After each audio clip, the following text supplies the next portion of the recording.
નમસ્તે વિદ્યાર્થી મિત્રો, કેમ છો? ઓલ ઇઝ વેલ, મજામાં ને? તો વાંધો નહીં. હવે આપણે છે ને 11મા ધોરણની અંદર ખૂબ જ ઉપયોગી એવી અગત્યની જે વસ્તુઓ છે એ પૈકીનું એક હું તમને સમજાવવાનો પ્રયત્ન કરું છું. બરાબર છે? જે તમને ઉપયોગી થશે એ જે છે એ છે ત્રિકોણમિતિ. બરાબર સમજો મિત્રો. આ ત્રિકોણમિતિ જે છે આપણે જો ભાઈ, હું તો ફિઝિક્સનો માણસ છું પણ મારા ફિઝિક્સમાં મેથ્સ આવે. બરાબર? એટલે આ ત્રિકોણમિતિ જે છે હું તમને બેઝિકલી સમજાવી દઉં છું. હવે ત્રિકોણમિતિ એટલે શું? તો કે આ ટ્રિગોનોમેટ્રી કહેવાય. એ કાટકોણ ત્રિકોણને જ લાગુ પડે. કોને? કાટકોણ ત્રિકોણને જ લાગુ પડે. આ પહેલી વસ્તુ તો ઈ. હવે કાટકોણ ત્રિકોણ કોને કહેવાય? તો કે જેનો એક ખૂણો કાટખૂણો હોય એવો ત્રિકોણ. બરાબર? આ A, B અને C, આ ખૂણો કાટખૂણો થયો. બરાબર? તો અહીંયા છે ને આ બંને ખૂણાનો સરવાળો આપણને ખબર જ છે 90 જ હોય. તો હું આને થીટા કહું ને તો આ ખૂણાને હું 90 માઈનસ થીટા કહી શકું. બરાબર? સમજ. હવે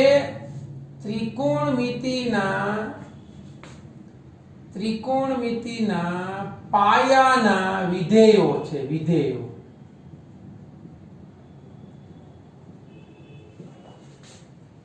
ત્રિકોણમિતિના પાયાના વિધેયો 6. કેટલા છે? 6 વિધેયો પાયાના છે. પાયાના 6 વિધેયો ક્યાં ક્યાં? એના નામ છે sin થીટા, બીજું cos થીટા, ત્રીજું tan થીટા. જો હું જે રીતે લખું ને એ રીતે યાદ રાખો તો વધારે સારું. sin, cos ને tan. પછી sin નું વ્યસ્ત છે cosec થીટા, cos નું વ્યસ્ત છે sec થીટા અને tan નું વ્યસ્ત છે cot થીટા. આ 6 છે ને ત્રિકોણમિતિના પાયાના વિધેયો છે. બરાબર? આ ત્રિકોણમિતિના પાયાના વિધેયો કેટલા છે? 6 જે છે 6 આવડા. રેડી? આ થોડુંક મગજમાં નો બે તો બેહાડવાનું છે કે આ જે છે ને એ મહત્વના 6 વિધેયો છે. બરાબર? હવે એના અગત્યના 3 સૂત્રો આપણે યાદ રાખવાના છે. બરાબર? એક sin થીટા, એક cos થીટા અને એક tan થીટા. જો બાળકો આટલું યાદ રહી ગયું ને, આટલા પૂરું. બરાબર? હવે થીટા મારે કેમ લાગુ કરવાનો? તો કે મારે ત્રિકોણ ABC માંથી જોવાનું છે. ત્રિકોણ ABC માં આ થીટા હું લઉં ને તો આ જે છે એ થીટાની સામેની બાજુ કહેવાય. આ થીટાની બાજુમાં છે તો એને પાસેની બાજુ કહેવાય. અને આ જે છે એને કર્ણ કહેવાય. તો સૂત્રો 3 યાદ રાખવાના. sin થીટા એટલે સામેની બાજુ છેદમાં કર્ણ, એને ટૂંકમાં યાદ રાખવાનું શાક, રોટલીનું શાક. cos થીટા એટલે પાસેની બાજુ, એના છેદમાં કર્ણ એટલે પાક, માંડવીનો પાક, મેથી પાક, રવા પાક. tan થીટા એટલે સામેની બાજુ છેદમાં પાસેની બાજુ એટલે સાપા. સાપા એટલે ઓલા પાસાનું ઊંધું સાપા. તો 3 મારે આ 3 સૂત્રો યાદ રાખવાના. sin સાક, cos પાક, tan સાપા. શું યાદ રાખવાનું? sin સાક, cos પાક, tan સાપા. sin સામેની બાજુ છેદમાં કર્ણ, cos પાસેની બાજુ છેદમાં કર્ણ, tan સામેની બાજુ છેદમાં પાસેની બાજુ. હવે મિત્રો તો આપણે ત્રણ સૂત્રો ભણી ગયા ત્રિકોણમિતિની અંદર કે sin થીટા બરાબર સામેની બાજુ છેદમાં કર્ણ, cos થીટા બરાબર પાછળની બાજુ છેદમાં કર્ણ, tan થીટા બરાબર સામેની બાજુ છેદમાં પાછળની બાજુ. આ ત્રણ જે છે ને એના વ્યસ્ત વિધેય મેં તમને કીધા હતા cosec થીટા, આનું sec થીટા અને આનું tan થીટા. હવે વ્યસ્ત એટલે આનું ઊંધું કસા, આનું ઊંધું કપા, આનું ઊંધું પાસા. પૂરું. આ ખબર પડી? તો આ sin નું બરાબર સમજજો. આ sin નું, આ cos નું, આ tan નું, આ છે ને વ્યસ્ત વિધેય છે. બરાબર સમજજો. આ કેવા વિધેય છે? વ્યસ્ત વિધેય છે. બરાબર. અવાજ છે ને આના કોટી વિધેય આવે છે. બરાબર સમજજો. કોટી વિધેયની વ્યાખ્યા શું? તો કે જે બે વિધેયોના ખૂણાનો સરવાળો, જે બે વિધેયોના ખૂણાનો સરવાળો 90 થતો હોય તો એને શું કહેવાય? એકબીજાના કોટી વિધેય કહેવાય બાળકો. હવે કોટી વિધેય ઉપરથી આવે કોટી કોણ. તો ઈ થયું કોટી કોણ એટલે જે બે વિધેયના બે ખૂણાનો સરવાળો.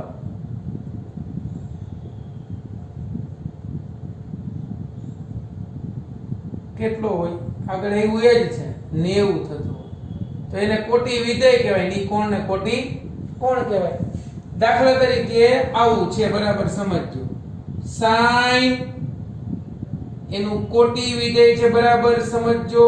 sin નું કોટી વિધેય છે cos, tan નું કોટી વિધેય છે cot, વધ્યું શું? sec, sec નું કોટી વિધેય છે cosec. મેં થીટા નથી લખ્યું અહીંયા. બરાબર સમજજો. આ એના એકબીજાના કોટી વિધેય છે.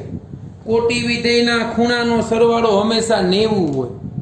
તો હવે કોટી વિધેય મારે કેવું કોને એ આપણને ખબર પડી, અથવા તો ખૂણો કેટલો લખવો. તો માનો કે અહીંયા જે આપણે લખ્યું હતું કે આ sec છે, sec નું cosec થયું. તો અહીંયા કોટી વિધેયના ખૂણાનો સરવાળો 90. એટલે કે sin 45 હોય ને એનો સરવાળો 90 થતો હોય તો cos 45. આ બંનેની કિંમત સમાન થાય. જો આ કોટી વિધેયનો ગુણધર્મ. એટલે કે sin 20 હોય ને તો cos 70 ની કિંમત એના જેટલી થાય. સમજજો. હું અત્યારે sin ના ઉદાહરણ લખું છું. sin 30 હોય ને તો cos 60 ની એની બેયની કિંમત સરખી થાય. sin 40 હોય ને તો cos 50 ની કિંમત, આ બેયની કિંમત સરખી થાય. આ વાત sin cos ની થઈ. હવે માનો કે tan cot ની કરું તો tan 45 ની કિંમત બરાબર cot 45 ની કિંમત થાય. પેલા ઉદાહરણ આપી દો પછી સમજાવું છું. tan 30 બરાબર tan 60 થાય. tan 20 હોય તો સોરી cot આવશે, cot 60 થાય. tan 20 હોય તો cot 70 થાય. tan 10 હોય તો cot 80 થાય. આ સમજાણું બાળકો થોડું. એ જ રીતે sec cosec છે. મતલબ કે આનો નાનો સરવાળો કરો તો 90, આ બેયનો સરવાળો કરો તો 90, આનો સરવાળો કરો તો 90, 90. જો આ બધાય 90 છે. આને એકબીજાના કોટી વિધેય કહેવાય. એટલે મિત્રો આ વ્યસ્ત વિધેય છે અને આ કોટી વિધેય, બેયમાં ફરક છે, યાદ રાખજો. આ ક્લિયર થયું? તો હવે એ રીતે આપણે જોવું હોય તો કોઈ પણ જગ્યાએ તમને ખબર છે કે sin 30 ની કિંમત આપણને ખબર કોષ્ટક મુજબ 1/2 થાય અને cos 60 ની કિંમત એ 1/2 થાય. એનો મતલબ એવો છે એકબીજાના કોટી વિધેય છે અને બે ખૂણાનો સરવાળો સરખો થાય એટલે એની કિંમત કેવી થશે? સમાન. આ ક્લિયર થયું? તો આ તમને 6 મુખ્ય વિધેયો છે એ યાદ રહી ગયા. એના વ્યસ્ત વિધેય ખબર પડી ગઈ, એના કોટી વિધેય ખબર પડી ગઈ, દરેકની વેલ્યુ ખબર પડી ગઈ. હવે તમારે કોષ્ટક જે છે તમારે યાદ રાખવાનું છે ઈ યાદ ન રહે તો ટૂંકી મેથડ એમ છે કે પહેલા એક યાદ રાખવાનું, પછી અડધું યાદ રાખવાનું, પછી એનું વર્ગમૂળ કાઢી નાખવાનું, પછી √3/2 કરવાનું, પછી આને ઉલટું લખ નાખવાનું, √3/2 1/√2 1/2, પછી આનો ગુણોત્તર લઈ લેવાનો 1/√3 1 અને અહીંયા √3, અહીંયા કિંમત લખ નાખવાની 30 45 અને 60, અહીંયા વિધેય લખી નાખવાનું, પછી એને ક્રોસ ચોકડી ગુણાકાર કરી નાખવાનો sin 30 અથવા તો sin થીટા, અહીંયા cos થીટા અને અહીંયા tan થીટા. આ તમારું કોષ્ટક જે છે જે તે વ્યક્તિને યાદ રહી જાય નોર્મલી એમનો. બરાબર. હવે ચોકડી ગુણાકાર કરી નાખવાનો, જ્યાં ચોકડી ભેગી થાય ત્યાં. આ કિંમત કોની? તો કે tan 45 ની. આ કિંમત કોની? તો કે tan 60 ની. આ કિંમત કોની? તો કે cos 45. ક્લિયર મિત્રો? એ sin cos tan cosec sec અને cot એની વાત કરી, વ્યસ્ત વિધેયની વાત કરી. બરાબર. હવે તમને સમજાવવાનું છે એકમ વર્તુળ, યુનિટ સર્કલ એટલે શું, યાદ રાખજો. ટૂંકમાં જ આપણે સમજવું, ડિટેલમાં નથી જવું. આ x અક્ષ છે, આ માઈનસ x છે, બરાબર ને? આ y અક્ષ છે, આ માઈનસ y છે. અહીંયા આપણે એક વર્તુળ દોરી અને એકમ વર્તુળ કહેશું. આ એનું પહેલું ચરણ છે, આ બીજું ચરણ છે, આ ત્રીજું ચરણ છે, આ ચોથું ચરણ છે. ચરણ એટલે ખબર છે ને, પહેલો ભાગ, બીજો ભાગ, ત્રીજો ભાગ. આ પહેલા ચરણમાં x અક્ષ પ્લસ છે, y અક્ષ પ્લસ છે, એટલે પ્રથમ ચરણને આપણે પ્લસ પ્લસ એમ કહેશું.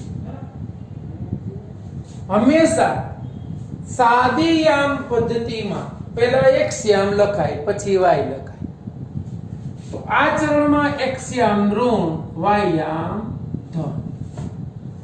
આ ચરણમાં x યામ ઋણ, y યામ ઋણ. આ ચરણમાં x યામ ધન, y યામ ઋણ.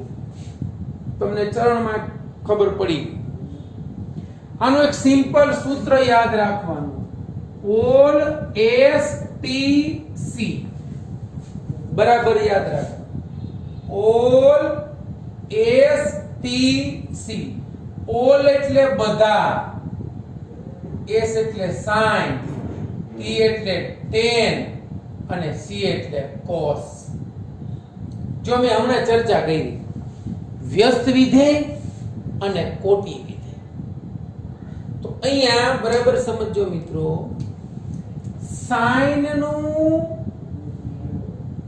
વ્યસ્ત વિધેય cosec થીટા છે, tan નું વ્યસ્ત વિધેય cot છે અને cos નું વ્યસ્ત વિધેય sec છે. થીટા ક્યાંય નથી લખતા. ઓલ STC નો મતલબ શું? તો કે ઓલ એટલે કે પ્રથમ ચરણમાં બધા જ વિધેયો ધન છે. પ્રથમ ચરણમાં બધા જ વિધેયો ધન છે, એટલે કે ઓલ. હવે બરાબર સમજો, હજી એક વસ્તુ કહું છું. પ્રથમ ચરણ, દ્વિતીય એટલે કે બીજું ચરણ, તૃતીય એટલે કે ત્રીજું ચરણ અને ચતુર્થ એટલે કે ચોથું ચરણ. આ જ્યારે આમ આમ ફરતું જાય ને એટલે ખૂણો બનતો જાય, આમ વધતો જાય. જો આ ખૂણો π/2 90 નો બને, પાછો π/2 એટલે π, પાછો π/2 3π/2, પાછો π/2 એટલે 2π. પ્રથમ ચરણમાં બધા જ વિધેયો કેવા છે? ધન. હવે બીજા ચરણ,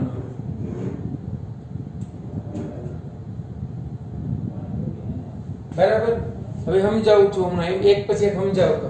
તો પ્રથમ ચરણ 0 થી સ્ટાર્ટ થયું, આમ આવતા આવતા 90. તો પ્રથમ ચરણ 0 થી π/2. બીજું ચરણ π/2 થી π, ત્રીજું ચરણ π થી 3π/2 અને ચોથું ચરણ 3π/2 થી 2π. ઓકે, તો બીજા ચરણમાં સાઈન અને કોસેક ધન, બાકીના કેટલા વધ્યા? 4 વિધેય ઋણ.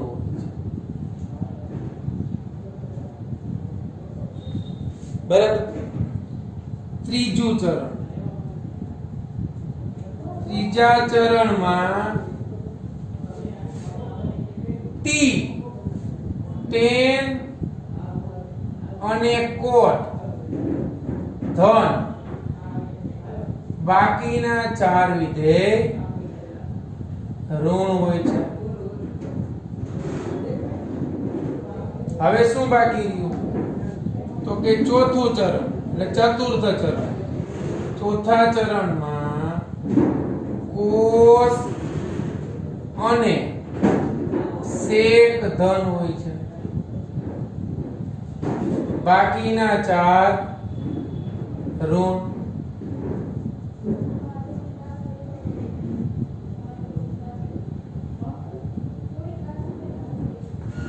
એટલું મગજમાં બેસી ગયું? નો બેઠું હોય તો થોડુંક સમજવાનો પ્રયત્ન કરજો. અહીંથી આ વિધેયનો ખૂણો આ જે દાખલા તરીકે અહીં આવતો જ આમ રાખું છું તો x અક્ષ ઉપર સંપાત છે તેની સાથે ખૂણો 0 બને. આમ જાતા જ આમ ખૂણો વધતો વધતો અહીં π/2 થયો એટલે પહેલું ચરણ 0 થી π/2, અહીંથી આમ π/2 થી π સુધી એટલે અડધું પૂરું થઈ ગયું. એટલે બીજા ખૂણાની ચરણની રેન્જ π/2 થી π. હવે આપણને ખબર છે કે π બરાબર 180 અંશ થાય. નો ખબર હોય તો મેં કીધું એ સમજી લેજો. π બરાબર 180 અંશ. ત્યાંથી આમ આગળ હાલો એટલે π થી 3π/2 કારણ કે π/2 π/2 π/2 આ ત્રીજા ચરણની રેન્જ થઈ. ચોથું ચરણ અહીંથી આમ આવ્યું 3π/2 થી 2π. એટલું એકમ વર્તુળમાં તમને મિનિમમ યાદ રહેવું જરૂરી છે. ક્લિયર? આપણી પાસે 6 વિધેયો ક્યાં ક્યાં છે? તો કે આ sin cos અને tan. ફરીવાર 6 ના નામ લખું છું, ભૂલાઈ ગયા હોય આમ તો અહીં ટેક આપણે છે આર્યા. sin cos અને tan એના વ્યસ્ત વિધેય cosec sec અને cot. પહેલા ચરણની અંદર બધાય ધન, બીજામાં sin અને એનું વ્યસ્ત વિધેય, અહીંયા tan અને એનું વ્યસ્ત વિધેય અને અહીંયા sec અને એનું વ્યસ્ત વિધેય. એટલા બે ધન, બાકીના 4 ઋણ. આ બે ધન, આ બે ધન, બાકીના 4 ઋણ. પહેલામાં બધાય ધન. ક્લિયર? ચાલો અહીંયા સુધી રાખીએ. બીજા લેક્ચરની અંદર આપણે આમાં આગળ વધશું, આના દાખલા છે એ ગણીશું. ચાલો, બેસ્ટ ઓફ લક.